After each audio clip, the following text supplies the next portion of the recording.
जय हिंद साथियों, स्वागत है आप सभी का आपके अपने चैनल हाई टाइप एग्जाम पर। हाजिर हूँ एक और नया प्रैक्टिस सेट लेकर, जिसमें शामिल हैं टॉप 25 जीके जीएस क्वेश्चंस। तो चलिए बिना किसी डिले के शुरू करते हैं। किस शहर को दक्षिण का मैनचेस्टर कहा जाता है? क्वेश्चन पूछा है, दक्षिण का मैनचेस्टर किस शहर को कहा जाता है? इसका राइट आंसर होगा ऑप्शन सी, कोयम्बटूर। कोयम्बटूर को दक्षिण का मैनचेस्टर कहा जाता है। यहाँ कपड़ा उद्योग बहुत विकसित है और ये तमिलनाडु में स्थित है। नेक्स्ट क्वेश्चन, किस मौर्य शासक ने आजीवन संप्रदाय को संरक्षण दिया? क्वेश्चन पूछा है, आजीवन संप्रदाय को संरक्षण किस शासक ने दिया था? इसका राइट आंसर होगा ऑप्शन ए, दशरथ। मौर्य शासक दशरथ ने आजीवन संप्रदाय को संरक्षण दिया था। यह एक प्राचीन धार्मिक संप्रदाय था। नेक्स्ट क्वेश्चन, भारत में अब तक कितनी बार राष्ट्रीय आपातकाल लगाया गया है? क्वेश्चन पूछा है, भारत में अब तक कितनी बार राष्ट्रीय आपातकाल लगाया गया है? इसका राइट आंसर होगा ऑप्शन सी, 3 बार। भारत में राष्ट्रीय आपातकाल 3 बार लगाया गया है। पहली बार भारत चीन युद्ध के समय 1962 में, दूसरी बार भारत पाकिस्तान युद्ध के समय 1971 में और तीसरी बार 1975 में। नेक्स्ट क्वेश्चन, कौन सी ग्रंथि अश्रु स्रावित करती है? क्वेश्चन पूछा है, कौन सी ग्रंथि आंसू स्रावित करती है? इसका राइट आंसर होगा ऑप्शन बी, लैक्रिमल ग्रंथि। लैक्रिमल ग्रंथि आंसू स्रावित करती है। ये आंखों को नम रखती है और धूल से बचाती है। नेक्स्ट क्वेश्चन, मालगुडी डेज पुस्तक के लेखक कौन है? क्वेश्चन पूछा है, मालगुडी डेज पुस्तक किसने लिखी है? इसका राइट आंसर होगा ऑप्शन डी, आर के नारायण। मालगुडी डेज के लेखक आर के नारायण है और ये कहानियों का संग्रह है। नेक्स्ट क्वेश्चन, विश्व पर्यटन दिवस कब मनाया जाता है? इसका राइट आंसर होगा ऑप्शन बी, 27 सितंबर। विश्व पर्यटन दिवस 27 सितंबर को मनाया जाता है और इसका उद्देश्य पर्यटन के महत्व को बढ़ावा देना है। नेक्स्ट क्वेश्चन, किस शासक ने चौथ और सरदेशमुखी नामक कर लगाए थे? क्वेश्चन पूछा है, चौथ और सरदेशमुखी नामक कर किस शासक ने लगाए थे? इसका राइट आंसर होगा ऑप्शन डी, शिवाजी। शिवाजी ने चौथ और सरदेशमुखी नामक कर लगाए थे। चौथ लूट के 25% और सरदेशमुखी 10% के रूप में ली जाती थी और ये मराठा साम्राज्य की आय का स्रोत था। नेक्स्ट क्वेश्चन, भारतीय संविधान की 11वीं अनुसूची में पंचायतों के लिए कितने विषय सूचीबद्ध है? क्वेश्चन पूछा है, 11वीं अनुसूची में पंचायतों के लिए कितने विषय सूचीबद्ध है? इसका राइट आंसर होगा ऑप्शन सी, 29। भारतीय संविधान की 11वीं अनुसूची में पंचायतों के लिए 29 विषय सूचीबद्ध है। इसमें स्वास्थ्य, शिक्षा, सिंचाई आदि शामिल है। अब आप लोग कमेंट बॉक्स बताइए, 11वीं अनुसूची को किस संवैधानिक संशोधन द्वारा जोड़ा गया था? नेक्स्ट क्वेश्चन, तारों के बीच की दूरी मापने के लिए किस इकाई का उपयोग किया जाता है? क्वेश्चन पूछा है, तारों के बीच की दूरी मापने के लिए किस इकाई का उपयोग करते हैं? इसका राइट आंसर है ऑप्शन ए, प्रकाश वर्ष। तारों के बीच की दूरी मापने के लिए प्रकाश वर्ष का उपयोग किया जाता है। ये 1 वर्ष में प्रकाश द्वारा तय की गई दूरी होती है। नेक्स्ट क्वेश्चन, कर्क रेखा निम्नलिखित में से किस राज्य से नहीं गुजरती है? क्वेश्चन पूछा है, कर्क रेखा इन राज्यों में से किस राज्य से नहीं गुजरती है? इसका राइट आंसर होगा ऑप्शन डी, महाराष्ट्र। कर्क रेखा महाराष्ट्र से नहीं गुजरती है। अब आप लोग कमेंट बॉक्स में बताइए, कर्क रेखा कितने राज्यों से होकर गुजरती है? नेक्स्ट क्वेश्चन, 2011 की जनगणना के अनुसार भारत का लिंगानुपात कितना है? क्वेश्चन पूछा है, भारत का लिंगानुपात कितना है? इसका राइट आंसर होगा ऑप्शन सी, 943। 2011 की जनगणना के अनुसार भारत का लिंगानुपात 943 है। यह प्रति 1000 पुरुषों पर महिलाओं की संख्या है। नेक्स्ट क्वेश्चन, सती प्रथा का पहला अभिलेखीय साक्ष्य किस अभिलेख में मिलता है? क्वेश्चन पूछा है, सती प्रथा का पहला साक्ष्य किस अभिलेख में मिलता है? इसका राइट आंसर होगा ऑप्शन डी, एरन अभिलेख। सती प्रथा का पहला अभिलेखीय साक्ष्य एरन अभिलेख में मिलता है। ये 6वीं शताब्दी का है और मध्य प्रदेश में मिला। इसमें राजा बाण सेन की पत्नी के बारे में बताया गया है।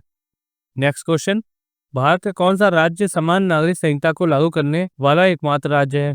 क्वेश्चन पूछा है, सामान्य नागरिक संहिता को लागू करने वाला एकमात्र राज्य कौन सा है?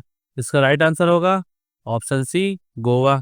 गोवा भारत का एकमात्र राज्य है जहाँ समान नागरिक संहिता यानी यूसीसी लागू है। यूसीसी में सभी धर्मों के लिए एक समान नागरिक कानून होता है। अब आप लोग कमेंट बॉक्स बताइए, संविधान के किस अनुच्छेद में समान नागरिक संहिता का उल्लेख किया गया है? नेक्स्ट क्वेश्चन, किस रक्त समूह में कोई एंटीबॉडी नहीं होती है? इसका राइट आंसर होगा ऑप्शन डी, एबी। एबी रक्त समूह में कोई एंटीबॉडी नहीं होती है, इसलिए यह किसी भी रक्त समूह का रक्त ले सकता है और ये सार्वभौमिक प्राप्तकर्ता कहलाता है। अब आप लोग कमेंट बॉक्स बताइए, कौन सा रक्त समूह सार्वभौमिक सर्वदाता कहलाता है यानी universal donor? Next question, Beamer शब्द का प्रयोग किस खेल में किया जाता है? क्वेश्चन पूछा है, बीमर शब्द का प्रयोग किस खेल में किया जाता है? इसका राइट आंसर होगा ऑप्शन सी, क्रिकेट। बीमर शब्द क्रिकेट में उपयोग किया जाता है। ये एक ऐसी गेंद को कहते हैं जो बल्लेबाज के सिर के ऊपर से गुजरती है। नेक्स्ट क्वेश्चन, कौन सी नदी मकर रेखा को 2 बार काटती है? क्वेश्चन पूछा है, मकर रेखा को कौन सी नदी 2 बार काटती है? इसका राइट आंसर होगा ऑप्शन डी, लिम्पोपो। मकर रेखा को 2 बार काटने वाली नदी लिम्पोपो है। ये अफ्रीका में जिम्बाब्वे और दक्षिण अफ्रीका से होकर बहती है। नेक्स्ट क्वेश्चन, सारे जहां से अच्छा की रचना किसने की थी? इसका राइट आंसर होगा ऑप्शन सी, मोहम्मद इकबाल। सारे जहां से अच्छा मोहम्मद इकबाल ने लिखी थी। ये उर्दू कविता है जो 1904 में लिखी गई थी। नेक्स्ट क्वेश्चन, किस संविधान संशोधन अधिनियम द्वारा दिल्ली को राष्ट्रीय राजधानी क्षेत्र का दर्जा दिया गया? इसका राइट आंसर होगा ऑप्शन सी, 69वां संवैधानिक संशोधन यानी 69th 69वें संविधान संशोधन अधिनियम द्वारा दिल्ली को राष्ट्रीय राजधानी क्षेत्र का दर्जा दिया गया, जिससे दिल्ली को विशेष राज्य जैसा दर्जा मिला। अब आप लोग कमेंट बॉक्स बताइए ये संवैधानिक संशोधन किस वर्ष हुआ था। नेक्स्ट क्वेश्चन, प्याज काटते समय आंखों में जलन किस रसायन के कारण होती है? क्वेश्चन पूछा है, प्याज काटते समय आंखों में जलन किस रसायन के कारण होती है? इसका राइट आंसर होगा ऑप्शन सी, सल्फेनिक एसिड। प्याज काटते समय आंखों में जलन सल्फेनिक एसिड के कारण होती है, क्योंकि प्याज को काटने पर एक गैस निकलती है जो आंखों में अम्ल बनाती है, इससे आंसू आते हैं। नेक्स्ट क्वेश्चन, एमनेस्टी इंटरनेशनल एक मानवाधिकार संगठन का मुख्यालय कहाँ है? क्वेश्चन पूछा है, एमनेस्टी इंटरनेशनल का मुख्यालय कहाँ है? इसका राइट आंसर होगा option D, London. Amnesty international का मुख्यालय लंदन यूके में है। ये एक अंतर्राष्ट्रीय मानवाधिकार संगठन है। नेक्स्ट क्वेश्चन, भारत में सबसे बड़ी कृत्रिम झील कौन सी है? क्वेश्चन पूछा है, सबसे बड़ी कृत्रिम झील। इसका राइट आंसर होगा ऑप्शन सी, गोविंद बल्लभ पंत सागर। भारत में सबसे बड़ी कृत्रिम झील गोविंद बल्लभ पंत सागर है और ये रिहंद बांध पर बनी है। नेक्स्ट क्वेश्चन, किस वायसराय की हत्या अंडमान और निकोबार द्वीप समूह में की गई थी? क्वेश्चन पूछा है, किस वायसराय की हत्या अंडमान निकोबार में की गई थी? इसका राइट आंसर होगा option D, Lord Mayo. Lord Mayo की हत्या अंडमान और निकोबार द्वीप समूह में की गई थी और ये 1872 में हुआ था। नेक्स्ट क्वेश्चन, भारतीय संविधान के किस अनुच्छेद में ये प्रावधान है कि भारत का एक उपराष्ट्रपति होगा? क्वेश्चन पूछा है, राष्ट्रपति के बारे में उल्लेख किस अनुच्छेद में दिया गया है? इसका राइट आंसर है ऑप्शन सी, अनुच्छेद 63। भारतीय संविधान के अनुच्छेद 63 में उपराष्ट्रपति के पद का प्रावधान है। उपराष्ट्रपति राज्यसभा के सभापति भी होते हैं और राष्ट्रपति की अनुपस्थिति में वह कार्यभार संभालते हैं।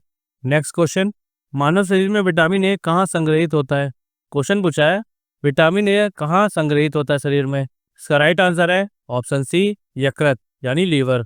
मानव शरीर में विटामिन ए यकृत यानी लीवर में संग्रहित होता है। यह दृष्टि, त्वचा और प्रतिरक्षा के लिए आवश्यक होता है। अब आप लोग कमेंट बॉक्स बताइए विटामिन ए की कमी से कौन सा रोग होता है। नेक्स्ट क्वेश्चन, द इनसाइडर पुस्तक के लेखक कौन है?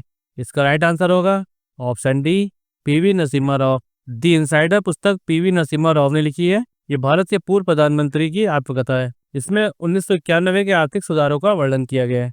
तो साथियों, आज के लिए बस इतना ही। अगर ये वीडियो पसंद आया तो वीडियो को लाइक करिए और अपने फ्रेंड्स के साथ शेयर कीजिए। और हाँ, आप लोगों का क्या क्या स्कोर है कमेंट बॉक्स में लिखना मत भूलें। मिलते हैं नेक्स्ट वीडियो में। Keep learning, keep growing.